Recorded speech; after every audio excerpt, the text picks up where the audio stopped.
How were the vaccines developed so quickly? A video series with Professor Graeme Meintjies. So one of the questions that people have asked and one of the concerns raised is that the COVID vaccines have been developed so rapidly, far faster than anything else we've seen in medical history. And I can understand why people are worried about that, but I think you need to understand the background to that. Many of these vaccines were being developed for other diseases and other conditions. And when COVID came along, the companies and the scientists and the universities involved in the development refocused all of their efforts into developing a COVID vaccine. And literally the scientific community has spent the last year focused on developing COVID vaccines.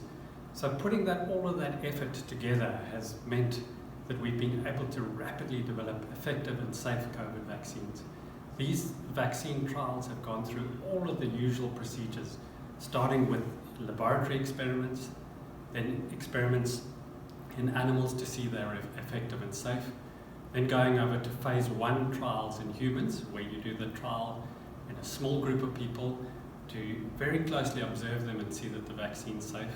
Then phase 2 trials, where you do in a large group of people, you're still looking for safety, but you're looking for early evidence of benefit of the vaccine, such as a good immune response.